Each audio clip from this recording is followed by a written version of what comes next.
The following content is provided under a Creative Commons license. Your support will help MIT OpenCourseware continue to offer high-quality educational resources for free.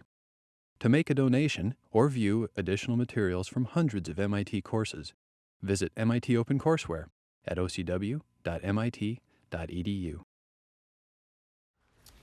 Now, what we're going to do today is build on what you learned in section on Friday. On Friday, you learned about how supply and demand interact to yield equilibrium. So the sort of fundamental concepts we talked about with Adam Smith and his water diamond paradox of supply and demand interacting to yield a market price and quantity. And the way we're going to build on your understanding of this today is talk about what happens when you shock that supply and demand equilibrium. When things change, how does that change that supply and demand equilibrium? And that'll help build your understanding of what you learned. So to review, let's go to our basic supply and demand graph, figure 2.1 in the handout. You talked in section about the market for pork. That's the market Perloff uses, seems good as any. So we'll continue to rely on that. The market for pork. And in pork, in this pork market, you have a demand curve and a supply curve. Now, let's remember, it's critical to remember what these curves represent.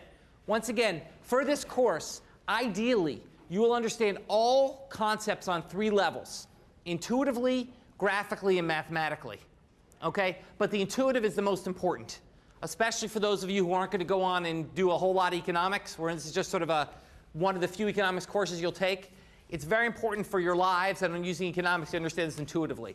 So intuitively, let's talk about what the demand curve represents. OK, can anyone tell me what does the demand curve represent from what you learned on Friday? Did anyone just take a shot? There's no word. Just yeah, go ahead. The willingness of consumers to buy a certain product. Exactly. The willingness of consumers. I'm going to change your words just a bit because the words are important. The willingness of consumers to pay. The willingness to pay. The difference with buy is it's really because at different amounts they're going to be willing to pay different amounts. So it's the willingness of consumers to pay for the good. Okay? The willingness of consumers to pay for the good. So what this says is that each point in the demand curve represents the price consumers are willing to pay for that quantity. And it's downward sloping. The demand curve is downward sloping because as the price goes up, consumers are willing to buy less, willing to pay. Consumers are willing to buy less of a good. Okay, so their willingness to pay changes. Okay, so that's the demand curve. Now, what about the supply curve? What's the supply curve represent? Anyone? Yeah. Pretty much the opposite. The willingness of producers to produce, like how much they're going to charge for a certain. Yeah, the willingness of producers to supply the good. So how much they're going to charge for a given quantity of the good. And once again, and that is upward sloping because as the price rises, they're willing to supply more. So as the price rises, consumers demand less. As the price rises, producers produce more. Okay? And equilibrium is that point where supply equals demand. Equilibrium equals happiness.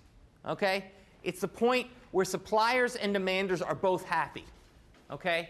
They're both happy because at a point such as E, the amount that consumers demand at that price is equal to the amount suppliers are willing to supply at that price. Okay? So they're jointly happy. You've reached a point where consumers want a certain amount at a certain price. At that price, producers say, great, you want E, I'm happy to produce E at that price. So we've reached equilibrium. Okay? Now, let's talk about what happens when we shock that equilibrium. Okay? This is the market for pork. Okay? Imagine that the price of beef rises. The price of beef rises. Can anyone give me a guess as to what that does in the market for pork? The price of beef rises. What does that do to the market for pork? Yeah? It reduces the demand. It what? Reduces the demand. Why would it reduce the demand for pork? Because the price is risen and since the demand reduces. But I didn't say the price of pork rises, I said the price of beef rises. And how does beef relate to pork? They're substitutes. Exactly. So when the price of beef rises, what has that affect people's demand for pork? Increases it. Exactly, because they're substitutes. What we're going to learn critically as we go through is what's going to determine these demand curves, importantly, is going to be substitutability across goods. So here we have a situation where the substitute for pork has gotten more expensive. As a result, people want more pork. Okay? That is a shift out in the demand curve, or shift up in the demand curve. Okay? A shift up in the demand, up or out, depending how it's out into space or up vertically in the demand curve. So what happens here is that folks shift to consuming pork, so they want more of it. Okay? So we're initial equilibrium. We just made up some numbers here. We're initial equilibrium here at 220 millions of kilograms of pork a year and a price of $3 a kilogram. Okay, that was the initial equilibrium. That was the point where demanders and suppliers were happy. Now, the price of beef has gone up, maybe because, you know, I don't know why, mad cow disease or something like that has raised the price of beef. Okay? So now people are saying, hey, we want more pork. That shifts the demand curve out. If the price stayed at $3, if the price remained at $3, what would happen? Well, what would happen is people would now, and once again, these numbers are made up, but this is just to illustrate an example. Okay? People would now say, gee, at a price of $3 and this further out demand curve, now I'm on figure 2.2 if you haven't picked that up. Okay? I want 232 millions of kilograms of pork a year. Not I, person. That'd be like Homer. I mean, like, you know, everybody wants 232 millions of kilograms of pork a year. Okay? I hope you guys don't get tired of Simpsons references. So basically, what you're going to do, so what that says is consumers say, gee, I want a lot more pork at that price. If it's going to be $3 and the price of beef just went up, I want a lot more pork. Okay? So what you're going to have initially is excess demand. Because at that price of $3, suppliers are only willing to supply 220 million kilograms. They were happy, right? They were happy at point E1. When you come along and you say consumers now want more, they say, well, we're not happy to provide more at that price. If you want more, we're going to have to charge a higher price. So they say, if you want more pork, we're going to have to produce more. So we're going to slide up the supply curve. So if you think about, if you go to a point if you start at a point like E1, they say, gee, you want more pork? Well, we're going to have to slide up that supply curve. Okay, so we're moving up the supply curve and saying, we're going to have to charge you a higher price if you want more. Okay, well, as the price goes up, consumers say, well, wait a second, if the price is going up, I don't want quite as much more. Okay, and you meet at the new equilibrium E2. So what happens is producers say, gee, if you want more, I'm going to charge a higher price. Consumers say, well, gee, if you're charging a higher price, I'm going to go back up the demand curve. I don't quite want that. I don't quite want as much at that higher price. And the new equilibrium is E2. That's where consumers and producers are now happier with that outward shift in demand curve. But the key point is consumers are not getting as much as they originally wanted at the original price, because the original price will not hold. The price is going to change. Given the price is going to change, the quantity is going to change, and you end up with both a higher price and a higher quantity for pork. So think about it. It's pretty interesting. The price of beef rising raised the price of pork. It didn't just increase the demand for pork, but through increasing the demand, it raised the price. So price in one market affects the price in another market. Not just the quantity, but the price in another market. And that's our new equilibrium. That's a shift in the demand curve. Okay? And once again, suppliers and demanders are happy. They're happy at this new point E2, this equilibrium, because given the new demand curve, at a price of $3.50 a kilogram, producers are happy to produce the 228 million kilograms of pork a year that consumers want. And at that price, that's what consumers want. If they're going to say, oh, it's $3.50, I want about $2.28. I want more than I wanted before because beef's gotten more expensive, but not as much as I would have wanted if you hadn't increased your price. And that's the new equilibrium is E2. Yeah? But is it possible that like changing the price of pork could affect the price of beef? Excellent. So you could, so the question is, could there be a feedback effect where basically now the pork market's changed? Could that go back and affect the beef market? Okay? In principle, yes. Okay? In practice, we're going to make your life easy by saying no. Okay? In principle, it could. And that gets into something we call general equilibrium. And that's way too complicated for this course. So we are going to ignore those kinds of feedback effects for now. That's something you can learn about more in future courses. But you're right. In principle, it could affect the demand for everything. Okay? You could imagine that as the price of beef goes up, okay, that means that, for example, the cost of restaurant meals goes up. So I'm not going to eat at the restaurant as much, so maybe I'll go to the movies more. So in principle, the price of beef going up could raise the demand for movies. I mean, it's crazy. It's hard to know where to stop. So we're going to make your life easy by stopping it at one level here. But you're right. In principle, there could be these wide range of feedbacks. And that's, once again, I talked in the first lecture about simplifying assumptions. We're going to try to teach you the basic concepts, but try to make simplifying assumptions that make it more manageable. That's the kind of simplifying assumption we'll make for our modeling here in this course. OK, so that's a shift in the demand curve. Yeah? How do you quantify the shift in the demand curve? Excellent. And that will be exactly, basically the way we're going to learn this course, we're going to do things a couple of times.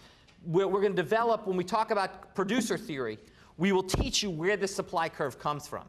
Basically, firm profit maximizing decisions will determine the supply curve and how much it shifts. And we'll teach you that when we teach you producer theory. So this is sort of a big overview. You're good MIT students, you're immediately thinking, well, where the hell do these demand supply curves come from?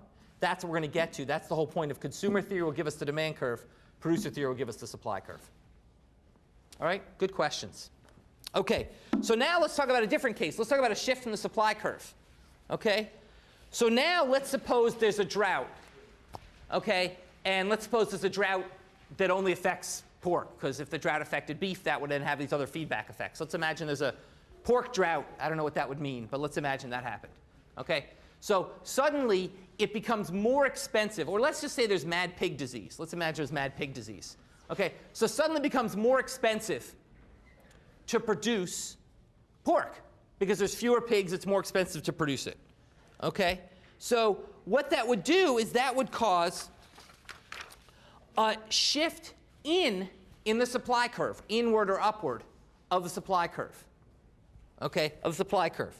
Suddenly, you get the fact that given that it's more expensive to produce pork, suppliers say, well, gee, to produce a given amount of pork, I need to get paid a higher price. So we get, once again, initially, if the price stayed constant, so now I'm on figure 2.3. If the price stayed constant, we would not begin with excess demand. Because if the price stayed constant, then consumers, okay, would want 220 million kilograms of pork, which is what they wanted before. Nothing's changed from their perspective.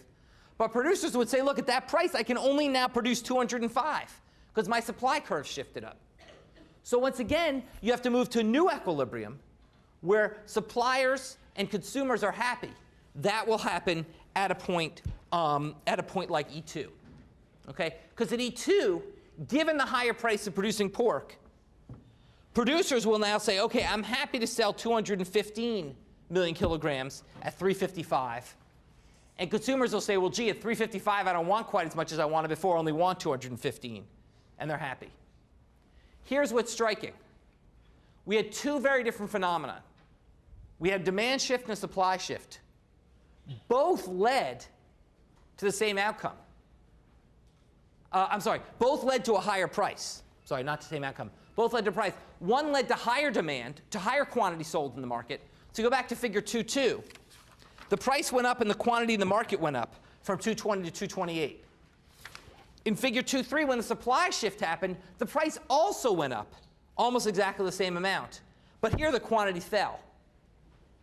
So you can't tell from a price increase what happened. If the price of pork goes up, you can't tell me whether that was a demand or supply shift. You need to know both the price and quantity to be able to tell me that. Okay? Both changes led to the same outcome in terms of prices. Okay, questions about that? Okay, now let's make it interesting. Now let's ask what happens. So we have the supply and demand equilibrium. Supply shifts, demand shifts. You move the points. You guys can all do it graphically, even if you don't quite get it intuitively yet. Okay, now let's ask what happens if the government comes in and messes this up. Now, step aside to my other hat. The other course I teach is called Public Economics, which is all about the role of the government in the economy. Okay? that course is, in this course, most of what you'll learn is there's a clear role of the government in the economy. It's to screw it up. Okay? Economics is fundamentally a right-wing science. Okay? Okay, most of my colleagues are Democrats, but that doesn't change the fact that what we teach is fundamentally very conservative, which is the market knows best and governments just mess things up. Now, later in the semester, we'll talk about why that might not be true. And the whole point of my other course, 1441, is to talk about why that might not be true and where governments can make things worse and better. But from your basic perspective, you need to be indoctrinated with this fundamental position that the market gets it right. The market equilibrates, governments mess things up. Okay? And that's sort of where we'll start. So let's talk about the classic example of government messing things up, the minimum wage. Okay, you've all heard of the minimum wage. Good thing, workers get paid more. That seems like a good thing. Well, in fact, to economists, it's a bad thing. And let's talk about why. Okay, to many economists, at least this initial analysis is a bad thing. We'll come back later as to why it might not be so bad. To do that, let's talk about equilibrium, not in a market for goods, like pork, but in a market for inputs, which is labor. Labor is an input to the production process. We'll talk about this at great length later in the semester. But the key thing is, just like there's a market for pork, where the equilibrium outcome is the price you pay for pork and the amount of pork sold, there's a market for labor. And in that market, things are flipped. Who are the consumers now? Well, they're the firms. The firms demand labor. Who are suppliers now? Well, they're you. They're the people. People supply labor. So now we flip things on its head. The suppliers are the people. The demanders are the firms. But the analysis is the same. This basic supply-demand framework, which will turn to be so powerful this semester, can be used even though we flip the labels of who's on what side. So you see in figure 2.4, we have a labor market with an upward sloping supply curve. What does that mean? Why is the supply curve upward sloping? Because the higher your wage, the more you're willing to work. Okay? And we have a downward sloping demand curve. Why is it downward sloping? Because the higher the wage, the fewer workers the firm wants to hire. It would rather use machines instead. Okay? So basically, you've got that same supply and demand curve, different stories as to where they come from, but the same effect in terms of determining equilibrium. We get an equilibrium at W1 L star, okay, which is at a wage W1, L star workers are willing to work, okay, or L star hours are supplied of labor. We think about hours supplied, not necessarily number of workers. L star hours of labor are supplied. And at that W1, L star workers are willing to provide L star hours, and at that W1, firms demand L star hours, and that's the equilibrium. Okay? Same analysis before, just different stories as to what's behind the curve. Now, let's say the government rolled in and set, as in figure 2.5, a minimum wage. The government says, look, that wage W1 is too low, or W star in this graph is too low. Workers are not paid enough in equilibrium. We need to make sure that they get paid a minimum amount. So we're going to mandate that workers cannot be paid below W lower bar, which is above, critically above W star. Well, what happens in that case? Well, in that case, at that wage, workers are thrilled. They say, look, at that wage, we are delighted to work, God, the numbers are, I'm getting old, LS, hours. I have my prescription for my bifocals. I've had it for like 2 months, and I just can't quite take it to the mall and get them. So eventually I get them. I just can't quite admit I'm that old. Okay, so workers are like, great. At that wage, we'll supply L sub S hours. Okay? That sounds great to us. We're all good. But the firm says, wait a second. No, we don't want to hire L sub S hours at that wage. That's way too high. We only want to hire at that high wage L sub D hours. Okay? So suddenly you have a case of excess supply, not excess demand, excess supply. Workers want to supply more hours than firms want to hire. Now, in our previous example, what would happen? What would happen is if there's excess supply. Well, let me ask you, if there's excess supply in a market, how would the market equilibrate? What would happen? Yeah? Lower the price so that in this case, the price is what? The number of... The wage. The wage. So exactly. In our previous example, the wage would fall. Workers would suck it up and get a lower wage. Firms would be happy to pay a lower wage. You'd reach a point where they were happy. Okay? You'd reach a point like E. But you can't now. You can't because the government has said you can't pay less than W lower bar. So you end up with excess supply. You end up, and we call that excess supply unemployment. You end up with unemployment because at that high wage, firms are not willing to hire as many workers as willing to work. And you end up in disequilibrium.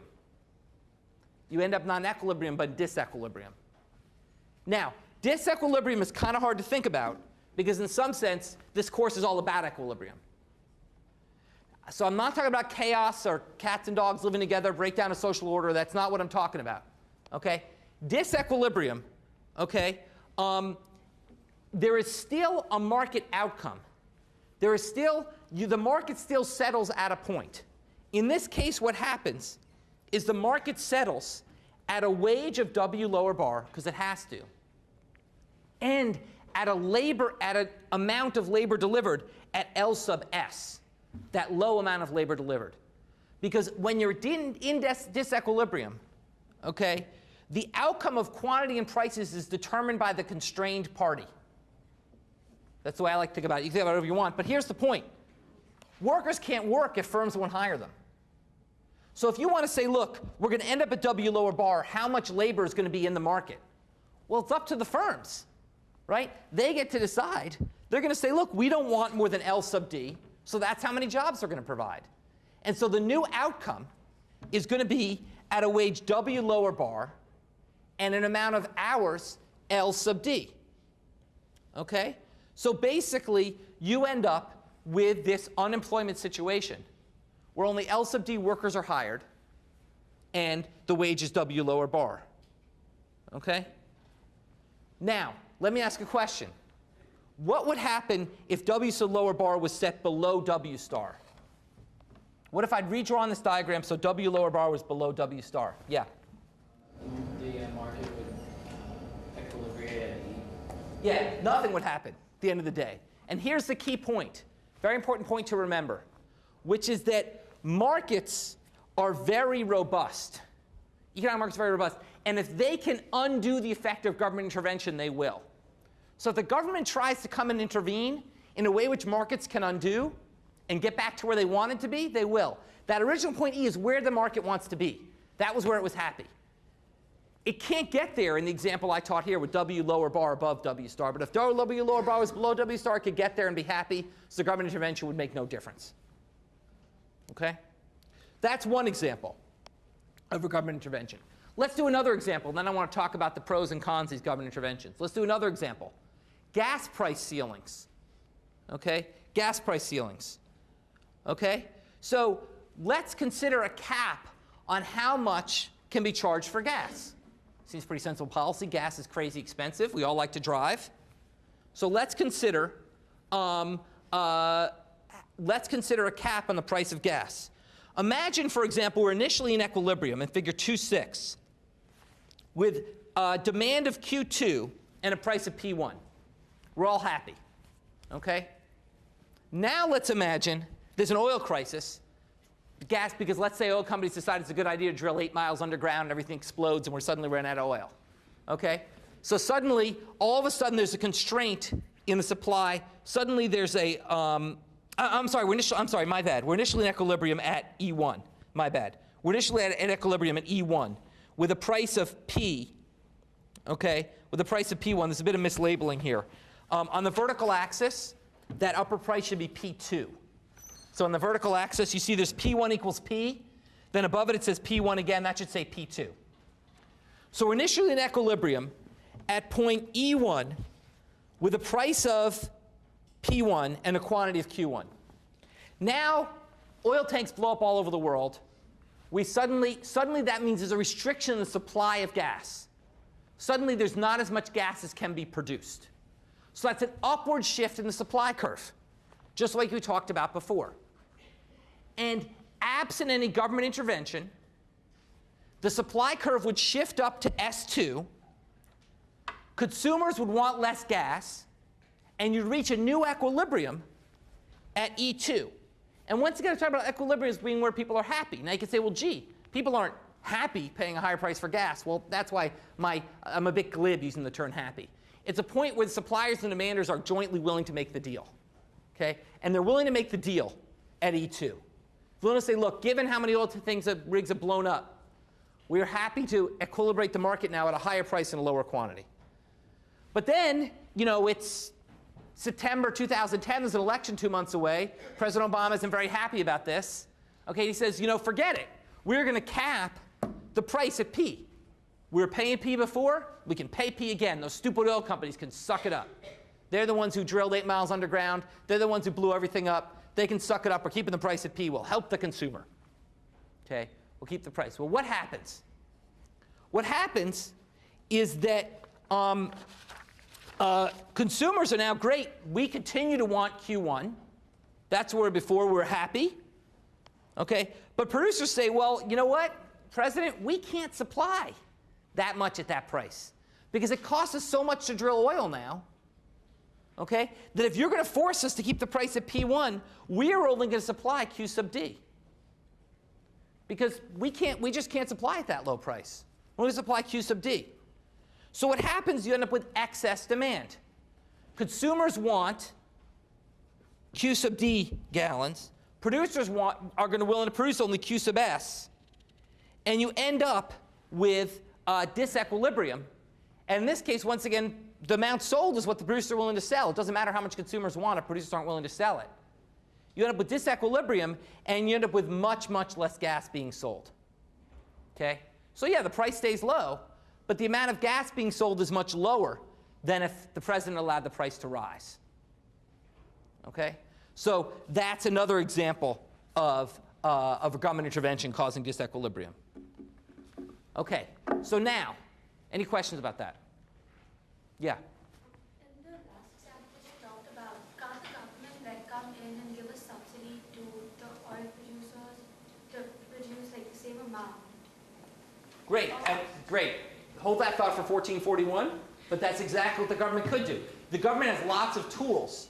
So it could come in and say, well, on the one hand, we set a price cap, but then we'll come in on the other hand and give a subsidy to oil producers to make sure they do that.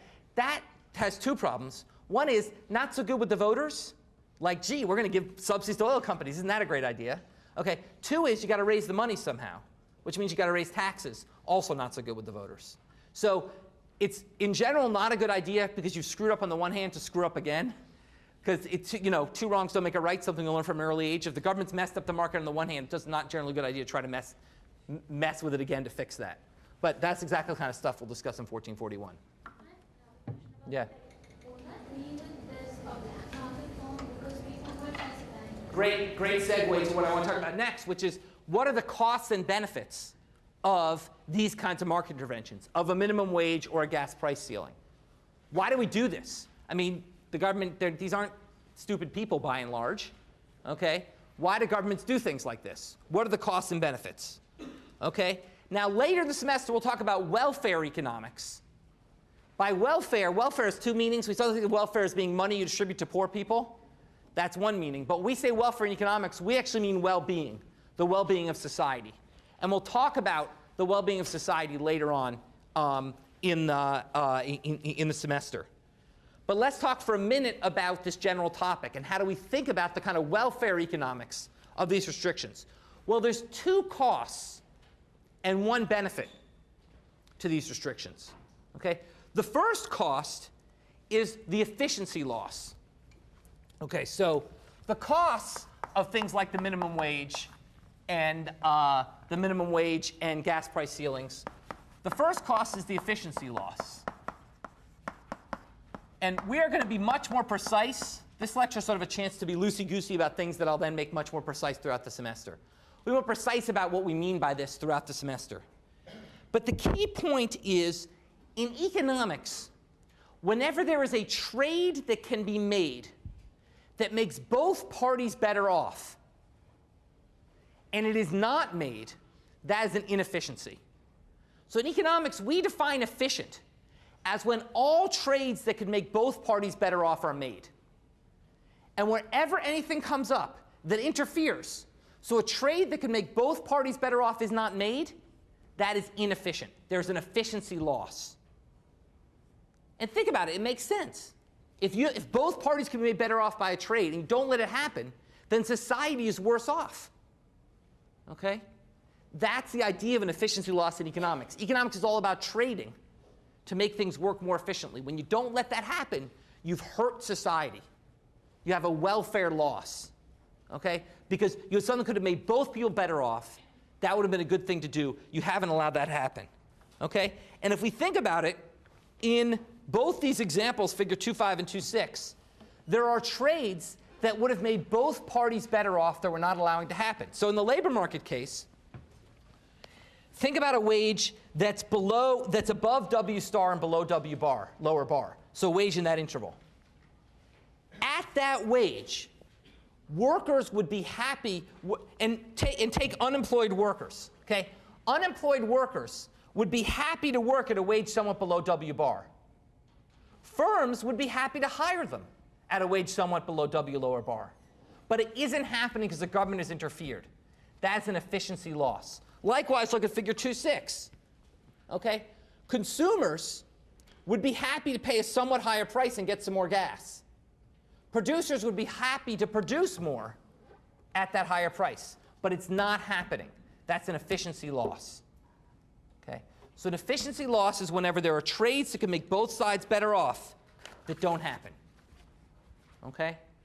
And once again, this is loosey-goosey here. We'll make this all more precise as the semester goes on.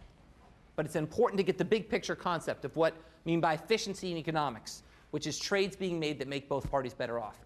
The second cost here is what we call allocation inefficiency.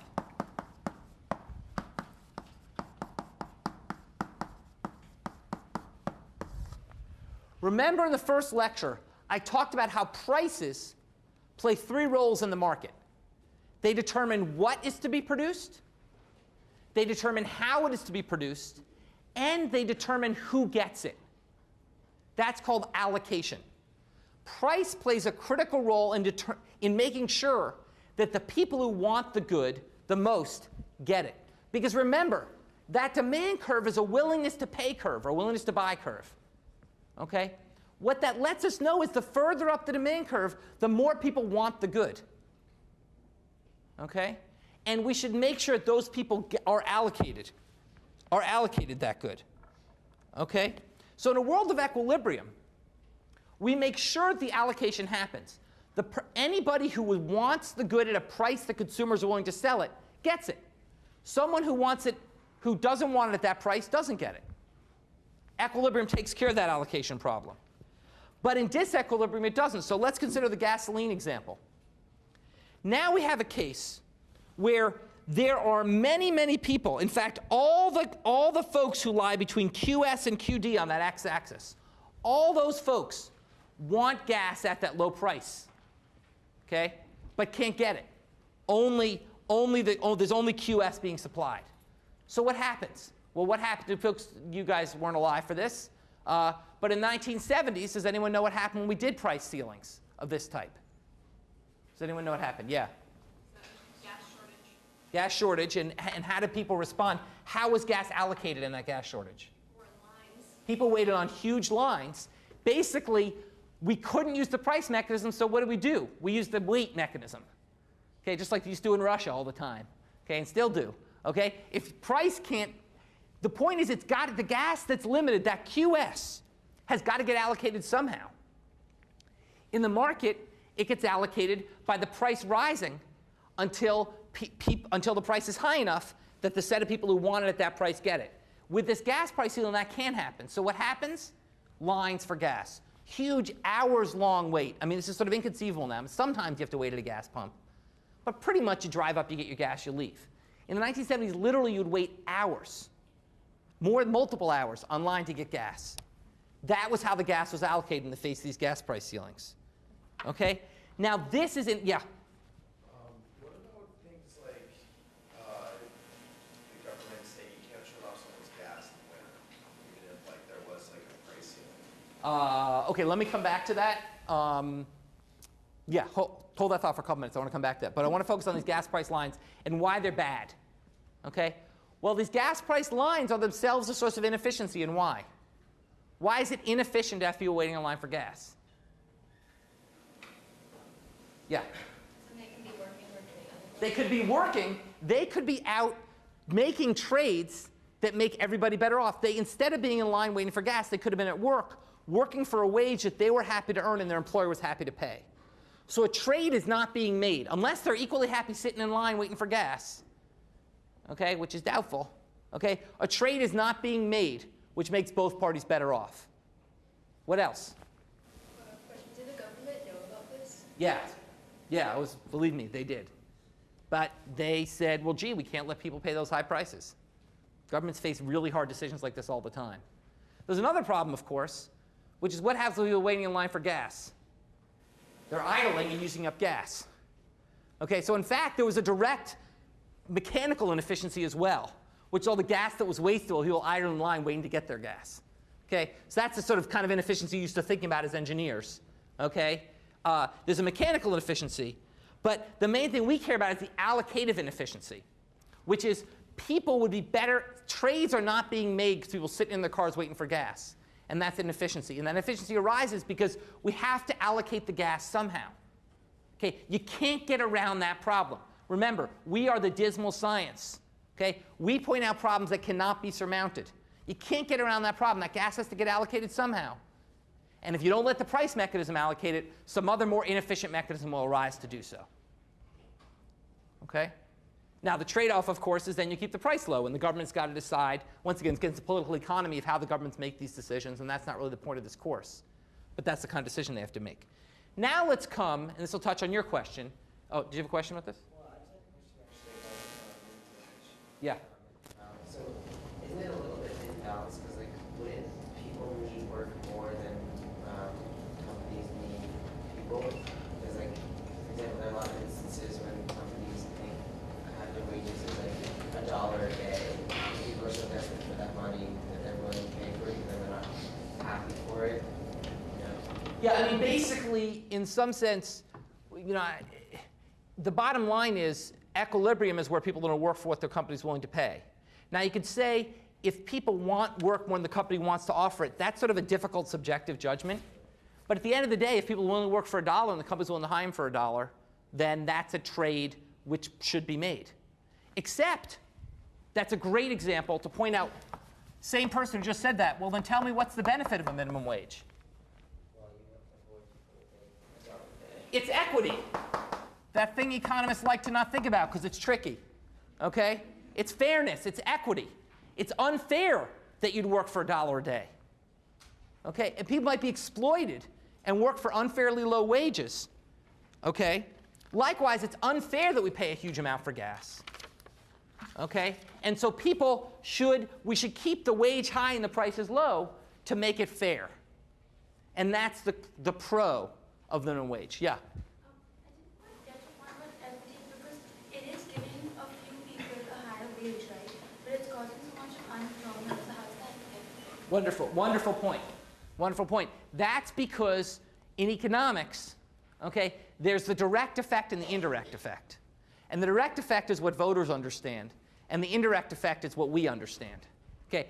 In the case of gas, it was easy to see. The question, why did the government realize this? Everyone saw the direct effect, which was low prices, and the indirect effect, which was long lines. With the minimum wage, it's harder, because there's lots of reasons for unemployment, not just the minimum wage. So the indirect effect is a lot harder to see. If you're a politician saying, look, I'll raise the minimum wage, I'll make sure you paid more, everybody goes, yay. And then the economist says, well, you have to understand that according to this diagram, that will lead to unemployment. And people are like, whatever, shut up. Okay? So basically, the point is that basically, yes, you're right. But for perceived equity, this is the case. And in fact, but you're right, there's a trade-off. Just like they recognize the trade-off between the price and the lines, there's a trade-off between the higher wage and the unemployment. And that comes to what we'll talk about empirical economics, which is measuring that trade-off. Well, how big is that trade-off? How much unemployment does a higher minimum wage cause? In fact, we'll learn in about 9 lectures that it actually doesn't cause that much unemployment. Okay? It actually doesn't. And so maybe the trade-off isn't that bad. But in principle, there's a trade-off. Okay? Now, that comes to your point about shutting people's water off and things like that, and the government making sure that the suppliers make sure people's water doesn't get shut off. Once again, one way to do that is just say to the water company, you can't shut people's water off even if they don't pay their bills. Well, that's going to mean the water company is going to lose money in those people. that'll raise the cost of supplying water. Okay? And that will lead to the same kind of problems we've talked about. But if the government then says, okay, a price cap, and then we're going to pay you for the people who don't pay, that's kind of like the idea before. You can have sort of these countervailing interventions. But then it starts to get messy. You've got to raise the money to pay them, et cetera. So that's why equity is so hard, because if it's efficiency, it's easy. Okay? You just don't do anything. Okay? With equity, it gets a lot harder because the government has to intervene to address equity, and then that causes other problems. It causes these equity efficiency trade-offs. And that's a lot of that's a lot of the problems that raises. Okay? All right. So now, let's talk about one last example to stop, which is I don't have a diagram for this one, but let's talk about the great example. It's a real-world example that happens a lot, which is water shortages. How do people here from California? You guys know water shortages. You guys know about how this works. You guys know the drill, which is that there'll be a drought, and the government will say you can only use X gallons per day. You can't water your lawn, or actually, let me ask the California. So does the government like monitor your meter or just tell you? Like, is it enforced? Tell us. Just tells you. Okay, so the government says you can't do this, you can't do that. Maybe they enforce it, maybe they don't, whatever. But the government comes in and says, look, there's not enough water, okay? And so as a result, we are going to limit your uses of water. Yeah? That's not like tiered pricing. Okay, hold on, time out. That's because the government got smart. So let's go back 10 years ago, okay? So what they'll do is they'll come in and they'll say, you can't use as much water. Now this has two problems, just like we talked about. First of all, there are households which would happily pay more to make sure they got to use the same amount of water, and those trades are not being made. Okay, the first inefficiency. Moreover, it's got the problem that you're not allocating the water appropriately. Okay, some guys are just dirty and don't like to shower. Okay, some guys are clean and care a lot about showering and want to allocate the water to the clean guys. Okay, but the government typically doesn't do that. It just says don't use more than X gallons. Okay, so there's an allocation inefficiency as well, where the people that value the water the most aren't getting it the most. Okay, now tell me about tiered pricing. So it's like if you use 0 to 80 gallons a year or equivalent or whatever you pay a certain price, and then if you use 81 to 120, you pay extra on those gallons, and then you pay even more gallons. Exactly. So what the government can do, the right answer, is the government can use the price mechanism to deal with the shortage. And the way it can do that is by saying, we're going to let the price increase. Okay? We're going to let the price increase, and we are going to allow the price to be a function. Here's pricing, but you make that a function of the underlying conditions in water supply. So basically, you have a tiered pricing, and if there's a drought, the prices all go up. So the government sets the price for water, and it says, look, the price this year will be higher if there's a drought. And what that'll do is that'll make sure whoever wants the water gets the water, and make sure we allocate it to people who need it the most. Okay? Can anyone think of another way you could do this? Kind of never really work in reality, but it's kind of a fun way to think about it. It's another way to do it. Well, imagine that what I did is I said every Californian gets a certain amount of water permits. Every Californian gets, I don't know how many gallons of water people use. I don't know. You get 500 gallon a year, I don't know, it's too much, 1,000 gallon a year water permit. Okay? How many gallons of water people use in a year? I got no idea. What do you say, 1,000? Let's say 1,000. Okay, 1,000 gallon a year water permit. Okay? We're going to give you 1,000 pieces of paper. Each one permits you to use a gallon of water. Okay?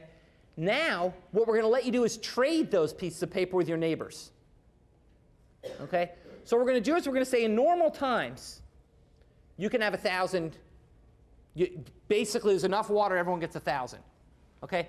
Then we're going to say when times are tight, that basically you can only use 900 gallons. Okay? So what that's going to mean is that you're going to have to have permits that allow you to use those gallons. And you're going to have to buy those permits off your neighbors. So basically, we could allow neighbors to trade, and the neighbor that says, I don't care about water so much. So what's going to happen now is the government's going to say, this year, we only issue 900 gallon permits to each of you instead of 1,000. Now you say, you're a clean person, you say, wait a second, I want it to use 1,000 gallons. So you go to your neighbor and say, look, you're dirty. Okay? You don't need more than 800 gallons. Sell me your extra 100. The government gave you 900. I want my 1,000. The government gave me 900. Sell me your extra 100. The neighbor says, sure. And they set a price, and they sell to you, and it works out to be exactly the same outcome as if the government had used the proper pricing. Because that secondary market, somebody asked about black markets. This is a secondary market can evade the government regulation. So once again, the market equilibrium is very robust. And if you can figure out a way to evade the government regulation, you will. If there's some way with permits, if there's some way to trade, now you can't in reality, you can't really trade water. But if you could, then you could use a market mechanism to overcome this problem. Yeah? Is that what one of the suggestions was for the global warming type thing, the carbon credit? Exactly. So global warming, actually I flew with Al Gore over to Kyoto in 1997 and negotiated the global warming treaty, so it's something near and dear to my heart. And with global warming, that's exactly the solution that's part of the Kyoto Protocol, the framework that was set up at that meeting, which is that basically there'll be a certain limit on how much carbon dioxide can be emitted into the air. And that, but there'll be permits, and countries can actually trade across each other. So, and the idea is, look, in the US, it's incredibly expensive to reduce the emissions we have. Because what you have to do is you have to take a coal-fired plant and retrofit it to use natural gas instead. Well, in China, they haven't built the plant yet. They're building the plant. And it's not that much more expensive to build to be natural gas instead of coal. So in China, it's pretty cheap to reduce emissions. Because just say, OK, I was going to build a coal, I'll build a natural gas instead. It's pretty much the same cost. I've just reduced emissions. So the idea is that we would trade with China, that we would pollute more, and China would pollute less. I'm sorry, we would pollute more, China pollute less, but the global total would be the same. Now, as you hear that, you might think that's kind of controversial, but in fact, it makes total sense. Just like it might be controversial that dirty neighbors are selling water to clean neighbors. You can imagine the newspaper articles, the outrage. People forced to be dirty to make ends meet. Okay? But that's not right. What's right is you want to allocate to people for whom it's most efficient. It is more efficient for China to reduce emissions because it's cheaper than for the US to reduce emissions. So the efficient system, we just say, here's the total amount of emissions we're going to reduce, and we're going to let China do extra reduction or pollute less, and the US gets to continue our slovenly ways, and that's the efficient outcome. Okay? One last thing on this note. Many of you may know who Larry Summers is. Larry Summers was actually my thesis advisor, who then went on to be Secretary of the Treasury, had a somewhat failed stint as president of Harvard, and is now Obama's top economic advisor. Well, Larry Summers has gotten himself in trouble 2 times. You all know about the time he said women are stupid. Okay? But the other time he got himself in trouble was in 1990. He actually signed his name to a memo. He didn't actually write a signed name to a memo saying that the efficient thing to do is we should ship all our garbage to poor countries. And he said that's efficient because poor countries have lots of, what do they have? They have lots of space and not much money. What do we have? Lots of money and not much space. So the efficient thing to do is we should take our garbage and put it on barges and send it to Africa. Okay? He was right. That is the efficient thing to do. Africans would be better off because they have lots of space they're not using, and they'd be richer. US would be better off because we would be able to get rid of our garbage, and we're happy to pay to do it. That's the trade to make it better off. And yet it got him fired. Okay, writing that memo. That's why economics is a dismal science, because we point out things like this. Okay? All right, let me stop there, and we will come back on Wednesday and start talking in more detail about consumer demand.